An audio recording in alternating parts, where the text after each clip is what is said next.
Welcome to episode number 35 of the Unmapped podcast. On this podcast, we talk about life, upbringing, education, ideas, morals, current events, politics, passions, and more. My guest today is Jus, and today is actually, I'm very proud of having him on. This is definitely the most famous guest I've had on so far.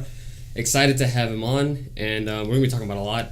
So I'll explain to you how the podcast goes. Okay. So what I like doing on the podcast, I kind of talked to you about this when we met on the basketball courts. Yeah. It's like building a chronology of your kind of like timeline. Yeah.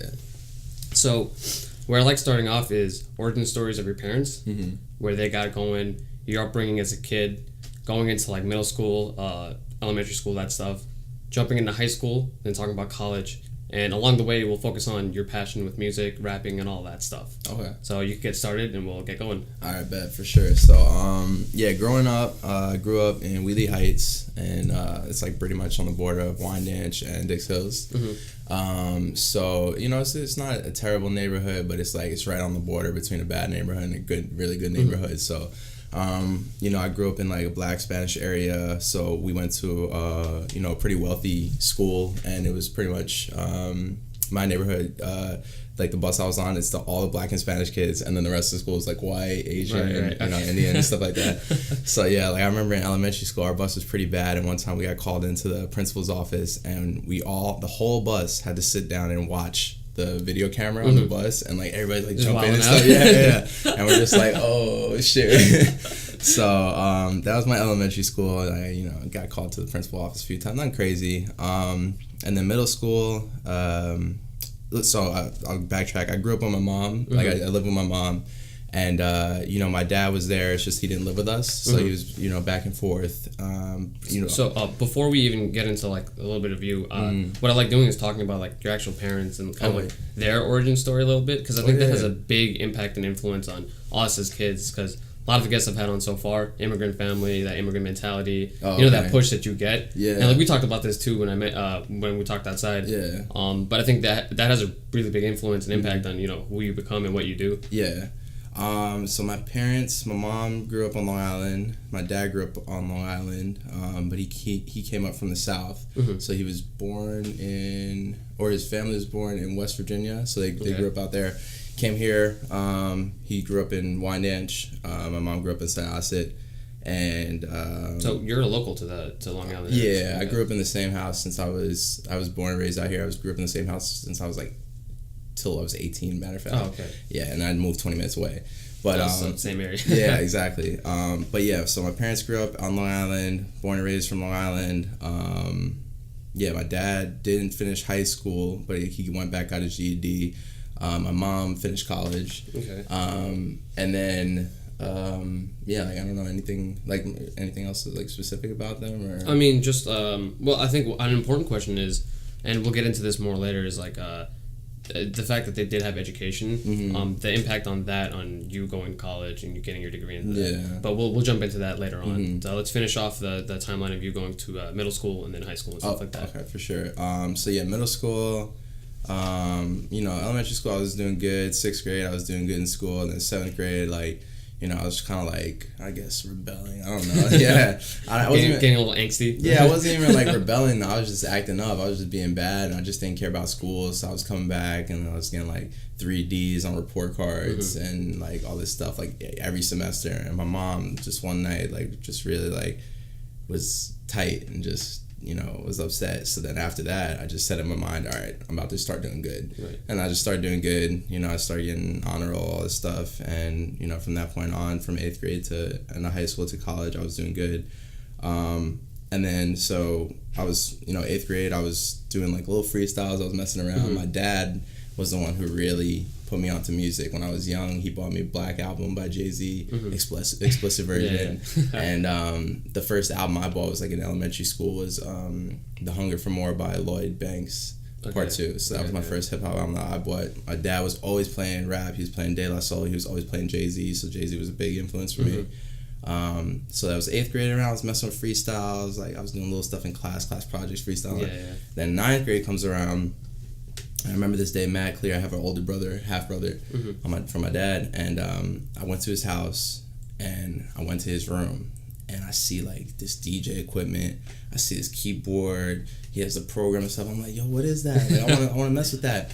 So like pretty much that week, he buys me the keyboard, he buys me the program, and it was this program called Reason. So in my living room, you walk in my house, you got the living room right here, you have a little computer room right here. It was like an old computer speakers. That's where I had my keyboard. I was making my beats. Messing around on it. Yeah, so that's where I started. I started out as a producer, started writing to my beats, started writing to beats I found online, and then after that, I just kept going. So from 9th grade to now, I've been doing it like nonstop, seriously. That's crazy. So you had a really early influence, and a lot of it came from your father early on. Yeah, hip hop and rap. I got influence from my dad. Yeah, for sure. Damn, that's crazy. So in high school, you're already starting to make music. You got a little bit of a yelling from your mother early in middle school. You get your grades together, but you still. So this is a little special with what I'm doing with your interview is I actually pulled lyrics from some of your songs. Oh, dope. So that I can ask you the questions to them. Yeah, for sure. From my year, I'm just happy I'm not like the rest. I graduated. You can put me to the test. Facts. Right. So you ended up in college. Yeah. So you went through high school and all that. You're already doing music. You're already getting into hip hop, to rap, to producing. But you still decided to go to college. Right, so what spurred that decision? Was it your parental influence, or was it from your own, like, within you wanted that degree? Yeah, I didn't, when I was in high school, I didn't want to go to college. Like, I really didn't care. Like, I was just like, I wasn't looking into colleges. I wasn't doing all that stuff. I didn't even know about colleges, really, so I wasn't doing all that. But then my mom, like, I was just going to graduate high school and just go straight into music. But my mom was really saying, like, go to college, and right. you know, so I was like, all right, bet, I'll go to college. And so we were looking for schools. We found Stony Brook. It was local, it was cheap, so it made sense. But yeah, so my mom was the one who really pushed me to go to college. And then, you know, going to Stony Brook, I got mad opportunities. A lot of things came music wise, so it all worked out and helped in the end. Right. Yeah. So when you did come to college, what did you focus on while you were here? I majored in business operations management. I did a minor in music tech. Okay. So while I was here, I worked at USG AV, so I learned AV. I worked at the studio in Tabler, and then I was finessing all these performances. Yeah, dude, you had so many performances out here. I mean, the main one that I remember, because I'm an underclassman to you, is you opening for Future, if I'm correct. Yeah, and that's a big one. Yeah, put that on your resume for your music career. Exactly. Yeah, yeah. Like the first Brookfest I did, so I was a freshman. Did all these local open mics and stuff like that on campus, and then sophomore year comes around, Brookfest is happening. I'm like, oh, what's good? And then somebody goes, oh yeah, students opening. I'm like, why aren't I opening? So I'm like, I'm like, okay, who's opening, right? So I was at Roth eating, and they tell me, oh yeah, it's this dude named Enclave. I'm like, all right, bet. What does he do? He's a DJ. So I'm like, how can I finesse this? Like that's the first thing that pops into my head. And I'm like, all right, bet. I'm about to hit this dude up on Facebook. I'm about to be like, bro. Like first I want to check out his music and he was dope. So I'm like, all right, bet, he's dope. So now I'm like, all right, yo, I'm like, bro. Well, let me get on this. Yeah. I'm like, yo, bro, I'm a rapper here. Like I feel like it'd be dope if we collab and do a performance at Brookfest together. Right. He's like, he checks my stuff out. He's like, oh yeah, you're dope, bro. Check this beat out. I write to the beat. He's feeling it. A few weeks later, I'm on stage opening for Childish Gambino and Diplo. Oh my god! You know what I mean? That was a year before. That was a year before I actually started school, so I didn't get to go to that concert. So I'm very tight I missed that one. Word. Yeah. But I think that's the thing that a lot of people miss out on is that if you just talk to people, just message people, go out of your way and, you know, say that you want to be a part of something, the opportunities will open. I mean, you coming on to this podcast isn't anything yet, but I mean, I hit you up, talked to you, and here you are, like in the flesh. To try. Yeah, exactly. Yeah, so some people just don't go out there. Two lyrics here that I want to go into. Back in college, working 2 jobs, barely sleeping, and I'm still not. From Ivanka. And then I need the pesos, I need the queso. Panera taught me how to make dough from Talk. Facts. Right? No, facts. So these 2 lyrics. So you're in college, you know, you're getting your degree, you're focusing on school, you're also focusing on your music career, producing, you know, you're doing all these performances on top of that. But you're also working jobs here. Yeah. So I want to talk about your balance in college and how you're able to kind of get everything done. Yeah, so I was working AV and I was working in the studio. Right. So those are the 2 jobs. AV was pretty dope, and so was the studio because it's music and it was kind of flexible. So I could like take up 4 hours at the studio, and I could pick up a shift 4 hours AV. Okay, bet. Now I gotta do my schoolwork. All right, bet. Every weekend I'm going back home to record and work on music. So my balance is pretty much every single weekend I'm going back to my house because I have a home studio, and I was like, it's just like a setup in my room where I record everything and mix everything. So I go back to my crib every weekend, record whatever I need to do. I'll be writing while I'm at campus, come back to school. Okay, Monday to Friday I'm working and I'm doing schoolwork and I'm, you know, chilling with the homies and stuff like that. So that's pretty much my balance, pretty much all 4 years. That's insane. Like, so on a weekly basis, how often do you think you're working? like your jobs? I don't even know, because then I was doing it would be like, I couldn't even say. I was picking up as much hours as I could do just so I have some bread. Yeah, and because they were dope jobs. Like AV was chill, and I was learning about like, you know, the background music and stuff like that. And in the studio I was learning how to mix in Pro Tools and stuff. So I couldn't say it, but I was trying to pick up as much as I could. Right. So you were a busy guy when you were in college. Yeah. And I know a big distinction that happened for you was once you left college, you put 100% to music, producing, and all of that. Yeah. So that shift. So post college, you decided not to get a job, not to. So I actually did pick up right after I graduated. I picked up like some. So first I was doing a porter job. So basically I was for Nissan. A porter job is basically like you drive the cars from the service station back and forth or wherever you gotta drive the cars. Okay. So I signed up online. I was like, all right, bet I need some bread. I want to, you know, put it all into my music. But I was like, I wanted to go full music, but I need some bread to put into music. Right. So I got the job, I signed up, I was like, okay, you drive the cars, it's mad simple. And then first day I get there, like, all right, so this is the mop where you clean the bathroom. I'm like, whoa, I didn't sign up for all that. But I was like, whatever. So I did that job for a few months. I was like, nah, I'm not feeling, I don't know, I did that job for almost a year. And then quit that, got another job as a customer service, and I was talking on the phones and paid a little more. Didn't like that job either. It's mad people yelling at you on the phones. But I'm like, you know. So I quit that job in November, and then since this past November, I've been doing music full time. So that switch to full-time music, right? To be able to sustain that requires definitely more work. It requires more time and all of that stuff. Yeah. So that main switch, you know, what did you start doing differently when you started producing, you know, 100%, started putting all into it? And, you know, given now you went on tour, you know, you're, I'm assuming, you know, starting to get some momentum, some leverage, and you actually starting to pick up pace. Yeah. And I see it because I'm always kind of lurking in the background seeing like this guy's putting in work. And, you know, do you think there was a big shift in the momentum once you started putting that 100% in, or was it always happening and it kind of just picked up a little bit more? Yeah, so it was always happening, but definitely. So when I quit and I was doing this full time, like that's honestly like I didn't do anything different. I was just doing more of what I always did, and which was important because when I was working at Nissan, I was doing 40 hours a week. So that's taking out 8 hours, 5 days a week that I could be dedicating to music. So I couldn't be here right now. I couldn't be traveling, taking meetings in the city. I can't go out and take photos. Couldn't go on tour. You know what I mean? So like. Just doing music full time. Me putting everything into the music every single day is helping me grow faster than saying, let me work this job, have some money to put into my music when that's taking away all my time from music. Yeah. So there's definitely a shift, and it's just the amount of effort and work and time I could put into my music that really helps accelerate everything. Right. Yeah. So when it came to going on tour and all that, because I'm not in the music industry, of course, so I don't know how that works. Yeah. Right. So where did you start with that? You know, getting your name out there and getting someone to, you know, go on tour with you and going on tour in general, because you know you have all of these performances state to state, so you have to find a connection to, you know, talk to the manager or whoever is there for that performance and get yourself up there. Yeah. So how do you go about getting those performances? So any performances we had and just going on tour and getting all that set up, I have my homie Kavar, who I've been working with since 2011, my producer. And then I have my homie Ben, who I went to high school with, and he handles photography, he helps with styling, he helps with all that. So us three, like, we work together pretty tight-knit. So this idea popped into my head. I was like, all right, we're all doing this full time. Right. You know, we gotta, like, you can't just wait for things to happen. Yeah. So I was like, let's go on tour. Let's hit these roads. Let's hit these cities. Let's introduce ourselves to people. If we don't have a show in the city, let's go around the city and promote like we did in New York, but let's go to all these other cities and do it. So that's pretty much what we did. We planned for weeks. We set up, okay, what cities are we going to go to? What colleges are we going to go to? How long are we staying in this city? What shows can we get? What venues are in these cities that we can ask to perform at? So we did that for weeks, and we were just researching meetings, like all of us meeting up.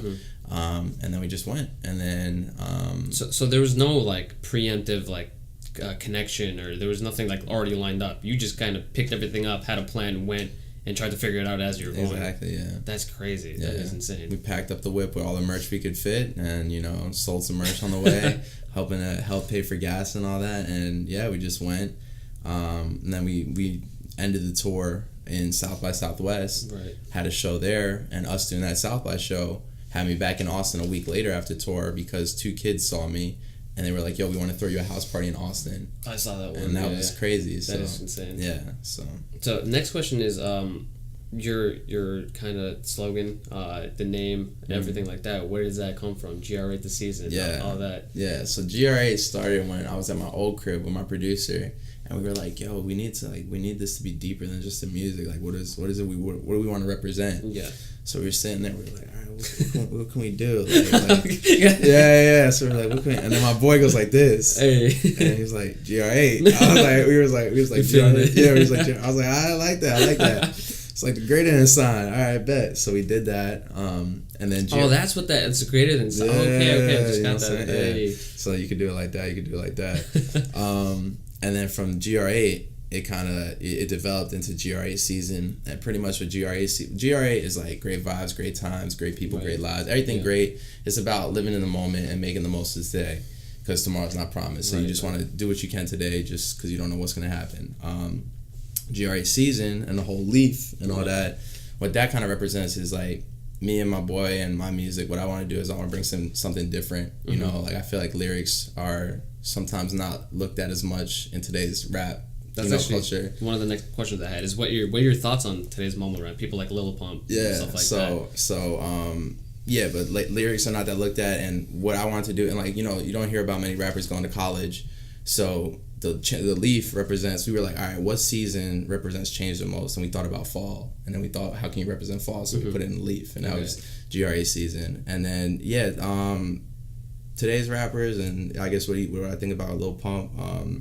I feel like even like I'm just really impressed. Like when I did this PNB Rock show, like there's like all high school kids, and I did this show out west at San Jose. It's all high school kids, and I'm spitting bars and stuff like that, and they're turning up. So I'm like, okay, this is dope. Like like older people, college kids, high school kids, they all could vibe with it. Yeah. That's dope.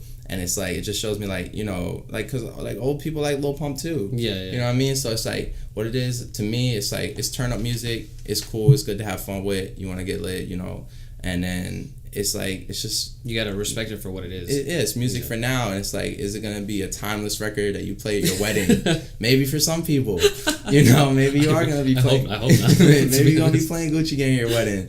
But yeah, I mean, I just feel like people, when it's just something real, and it's just, when you really put your life into your music and your lyrics, then it's going to be, you just see the difference, what I mean? So like, I feel like it's here in the moment type music, have fun, turn up, I bet it's cool, you know what I mean? I'm not gonna hate on him, but yeah, So what are your thoughts on J. Cole's album? Because J. Cole and Lil Pump have kind of been going at it back and forth recently. With the whole like, him talking about, mumble rap, talking about making money on the come up and all that stuff, going out of his way on one of his performances talking about him. And they've been going back and forth. So what would you say is your take on J. Cole's perspective on it and the way he's kind of been talking about it? Yeah, I would say Cole's album was dope. And I really respect Cole because this dude could disappear for so long, come back, drop an album, and then mad people are vibing with it. Like his fan base is mad dope. Like his music is dope. It's real. He has music with a message, and it's still hitting radio. Right. It's still some real hip hop, and it's still getting acknowledged for it. So that's why I like Cole. And I always used to listen to Cole like in high school and stuff like that. So I think it's just dope that he's able to do what he does, and he stays true to his sound, and it still works. So that's what I like about Cole. I mean, he's been around for over a decade. He's been around for so long. And the thing with his album that I really like is the way. So this is an argument that I've had with a couple of people.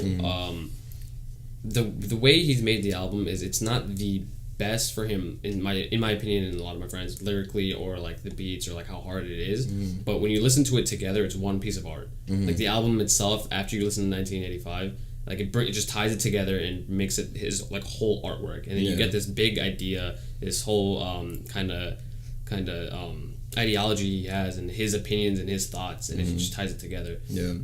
So for your music, like, I mean, you've dropped actually, correct me of what you've dropped so far, because you've dropped a lot of singles, I believe 2 or 3 mixtapes. Yeah, I got some like old mixtapes that I don't even like hidden mixtapes. So yeah, I would say about like 3 that I still have online. And then I'm just like mad singles and stuff like that. But there's like mad music that I dropped. I had an old SoundCloud. I took that off, and then when I started Just Us Rap, so I started fresh from there. So for those ones, like the inspiration for the entire albums, like where does your kind of music come from? Because I mean, a lot of these lyrics come from your history, what you've done, and all that stuff. But do you ever tie them together as one kind of idea or one piece of work that has a central theme to it? Mm-hmm. Yeah. So for the projects I've dropped, it's pretty much everything that I'm going through and what I'm experiencing in my life. I haven't done like a conceptual album, I would say. So I haven't done that. It's pretty much just whatever's going on in my life, and like I just talk about what I see around me, the stories from myself, the stories from my family, the people I know, and just anything I'm experiencing. Okay. So yeah, that makes sense. Mm-hmm. For milestones is what I want to talk about now. Is I know recently Ben's hit 100,000. Yeah. I think on your own channel. Yeah. on a different channel. On a different channel. Yeah. And a lot of the songs that you have on Spotify are starting to get a lot more momentum now. A lot more listeners. Yeah. But what would you say in your mind are some of the milestones that you've hit from beginning to now? I would say definitely being on Sway in the morning. That was dope. I would say traveling, doing all these shows out of state, like South by Southwest, Texas, Austin, San Jose was a big one, Ole Miss. Definitely Ben's hitting 100K. Me, myself, and I hit 100K on Spotify, so that was a big one. And I just hit 10K on Instagram, so that was another big one. Opening for P&B Rock when we came back from tour, and so there was a DJ that went on before me. Then I went on, then P&B Rock went on. So there was I was like the opener for P&B. There's not like 20 people opening. Yeah. So that was pretty dope. And it's in my hometown. It was like in Huntington at the Paramount. Okay. So and there was like 1,000, like probably like over 1,000 kids there or people there. So that was a really big moment. Yeah, man, it's been a good year so far, man. So great year. But yeah, man, just those are some of the big ones for sure. There's other, like, I opened for Gambino, Future, Fabulous, French Montana. I did a song with Molly Mall and Tory Lanez and Jeremiah. That was a big one. Right. That I think is not talked about as much as it should be. I actually think your verse is the best verse on that song. Appreciate that. So how did that happen? Because those are some pretty big players out in the field. Yeah. So that I had somebody DM me off of IG because they saw one of my freestyles that was posted up on this other page, Straight Bars, and they DM'd me. They were like, "Yo, you're dope. I want to meet with you." So we met, and then I ended up going to Vegas to meet Molly Mall at his studio, and we were talking. I did some records there. Came back to New York. Some time passed. Went back to LA because he got a new crib in LA. Went to LA, worked on some music there, came back to New York. I get a call from Molly talking about, "Yo, I got this record. I want to see if you can get on it. Some other people I'm thinking about having some other people on, but I want to see what you can do with it. Right. And if your verses, if we're feeling verse, we'll just keep you on." I was like, bet. So he sends the beat over. I write it that night, send it back. He's like, "Yo, fire. And then I hear the record. I see I'm the first person on the verse. I was like, that was lit when they put me first. Because, I pretty much heard the song when it was complete. And when it was up, and then I just saw that, so I was like, dope. And so that's just, so someone just contacted you, you threw your verse in, and they just put it in there. Send it back, and then I was on the record. That's crazy. Yeah. Wow, that is insane. Opportunity comes out of nowhere sometimes. Yeah, man. Yeah. But I definitely, because I got to meet him in Vegas through my boy who I met, Justin Adams, and then we went out to Cali, met him again, and then, he knew who I was, and then, he had this record, and he sent it to me, so, yeah. So today, now you're 100% into music. You're doing all this stuff. You just finished. You came back from tour. What are your days looking like now? Because I know off the Instagram, like you're still out there. You're making the music. You're interacting with your fan base. You're still working on making merch, on getting your name out there and all that stuff. So day to day now, I mean, you're busy. You're leaving this podcast and you're going to meet your producer. Yeah. So what's it looking like and how busy are you? So pretty much every day we're doing something, whether it's photos, whether it's me sending out emails and talking to people, or I'm pretty much in the studio all the time now. I was in the studio last night. We had a session from 2 p.m. to 10 p.m. So we do like big blocks, and it's this dope spot out in Long Island City. It's called BMJ. And so we just met a producer out there. So we work there. We work at my crib, my producer's crib, and then we have other people on the island we work with. So it's pretty much studio, writing, more music, and then traveling. So it's just all that every day. So what's the process behind your writing? I mean, like you're in the studio for hours on end, and I'm there at some of the live streams. But you're there, you're working with your group, your supporters and all that stuff. So is it just you sitting around for a couple of hours and just throwing around, lyrics, throwing around beats and just messing around, or is there kind of a science behind how you do it? I mean, like, sometimes we just, like in the studio that we was working at last time, like, we kind of throw around ideas, bounce ideas off, okay, how does this part sound? Do we want to move this around? But usually how I work is I'll get the beat and I'll be at my home spot, my home setup, and I'll just vibe out. Like, I listen to the beat and I write, and then I do everything pretty much at the crib and just write the whole song, record it myself, and then just do it like that. So I pretty much just get the beat and just piece together everything and just, So would you say that it's from like you have had influence from a relatively early age, but would you say that from early on you kind of had a capability or affluence to capability in general, understanding of beats and lyrics and how to kind of piece things together? Like, did music just kind of like hit you in the right way and you knew what to put together? Yeah, I guess so. Like, I was talking to my cousin about that, actually, and I was like, I don't know, man. I kind of felt like I was whack at first. He's like, nah, you wasn't whack. Like, you were dope. But like, that's just me, I guess, looking at it. And so I guess I did from the start. Like, I was able to put together a song. I was able to, okay, this feels good. This sounds good. And I just got better and better as I went on. So yeah, because I just, this is another thing that's different about me from other rappers. It's not like I came up, dyed my hair, and then it blew up, you know what I mean? Like, so, yeah. So, I feel like some rappers, you just see them blow up, but then again, you don't know their backstory. But for me, I've been doing music since 2009, so it's like I really had time to develop my sound. I really had time to get my lyrics to where I want them to be, and I'm still trying to improve on them. Right. So you got to play all the different fields and test out the waters and different see what vibes, works for you. Different styles. And I think you can attest to that through your music background, because your songs, they range. They have very different sounds, and each one is different from the next. Yeah, for sure. So for all the music you've had thus far, has that been produced by you? Has that been like all of you, or have you ever worked with someone external, someone that you don't know, or a big kind of company or a record label or whatever it may be? Yeah. So most of the we haven't worked with all the music you hear. It's like me picking out, for the most part, what I want to get on. I experiment. I try different sounds. I work with mad producers. So I have my one boy Kavar, who I work with pretty much like a lot of the time, because we're just in New York and we've been working together since 2011. But I have producers that I met, like this one guy Grover out in Atlanta, who goes to school in Mississippi. He's a DJ. He made Me, Myself, and I. He made Best Days. Kavar made Hurricane Talk. He just made Blues. He made mad records. So there's different producers that I work with, and then I just find beats online. Like Don't Pick Flowers is one that I found from this producer online. I go through beats just on YouTube, like sometimes for hours, and just find it, like looking for that vibe where I'm just like, okay, that's the one. You know what I mean? So it all depends. It all depends. That's interesting, because everyone has a different methodology to how they create their content, whatever it may be. Yeah. So you found, I think from the experience that you've had, you found something that works for you, and you kind of like in this kind of zone now, and you're just producing. You're just trying to get that blow up, trying to just make it happen. Yeah, and it's happening day by day. It's just like you see the numbers going up, and it's just like, when somebody finds me now compared to when they found me a year ago, it's just different, because now it's like, a lot of people care about the numbers. So now they see, Benz has 100K. Oh, you have 10K followers. And I'm like, okay, you're really, doing something like that with this, instead of just saying, like, if I had when I first started, I had 1,000 followers. I could have been making the same music, but they might not look at it the same way. So I feel that's where I am. That's where I am right now. I'm at like a little over 1,000. It's like you kind of have something, but it's not crazy. Whereas I was actually talking to someone about this for your Instagram page, where after you hit 10,000, the growth was exponential.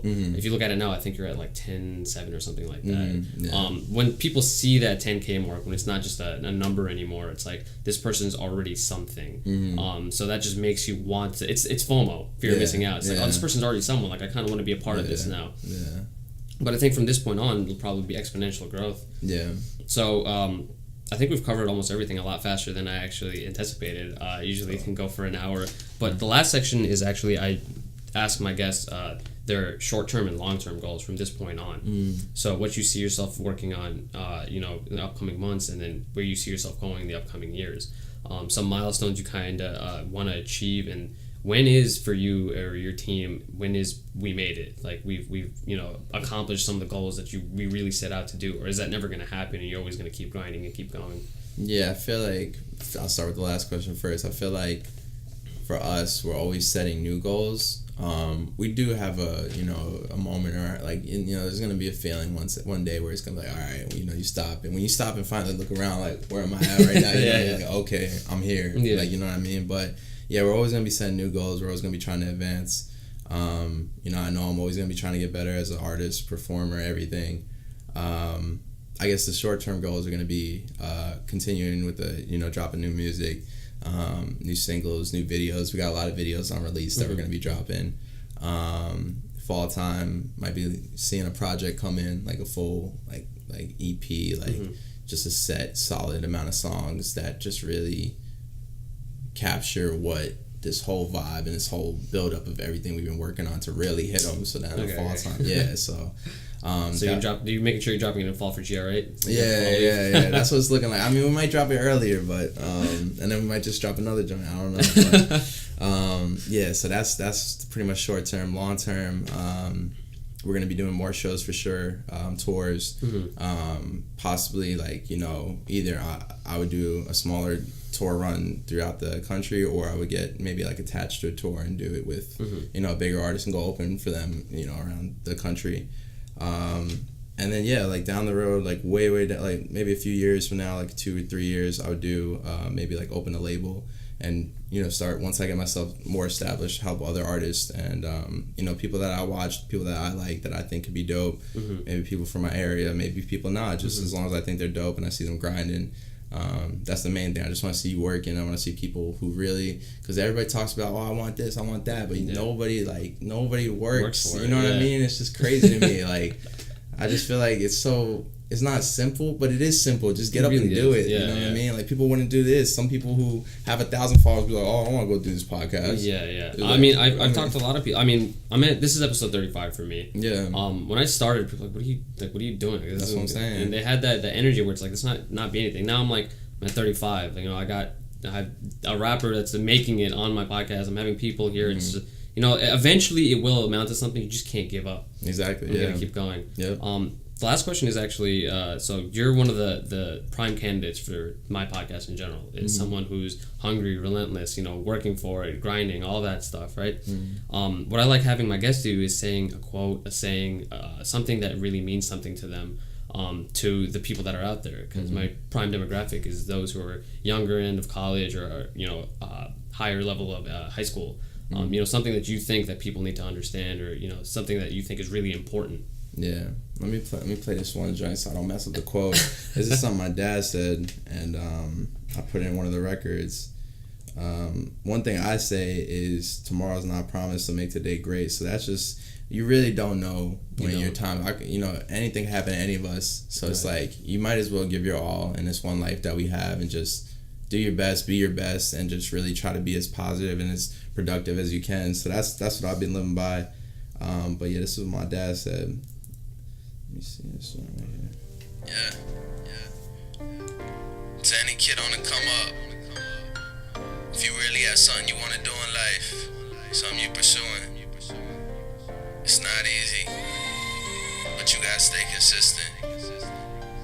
Consistency is the key. So that's what my dad told me, and that's what he said he would want me to tell people and kids on the come. He actually said that kids on the come up, if whenever I get that big platform, that's what he would want me to tell kids. So consistency is key. Don't stop. Keep working. Keep grinding. Stay positive. Stay focused. So those are some good words. Yeah. And I think that wraps it up. I'm very glad to have had you on the podcast, man. Sure, man. Plug yourself. Let the people know what you got coming up. Your Instagram, your social media, where they can find you. I'll link everything below. Generate the season. You got it. Never leaving. So if you want to follow me, we got it on. We got all the music on Spotify, Apple Music. On Spotify, you just type in JUS. But yeah, on my social media, you could follow me there, and I'll have all the links. It's at JUS TUSRAPS, Just Us Raps. Instagram, Twitter, SoundCloud, LinkedIn, Spot. No, I'm just kidding. But yeah, Instagram, Twitter, SoundCloud, YouTube, Facebook, Just Us Raps, JUS TUSRAPS. And I will link it below. I'll have all of his socials down below. So if you can't find it, you don't know how to use your apps, which you probably should. But if you don't know how to use your apps, they'll be below. Hit the links. Thank you for tuning into Jerry the season. Thank you for tuning into the podcast, listening, all that stuff. Like, share, subscribe, share it. Let people know they got to keep grinding, staying consistent, and all that stuff. Peace out. I'll see you in the next one, guys.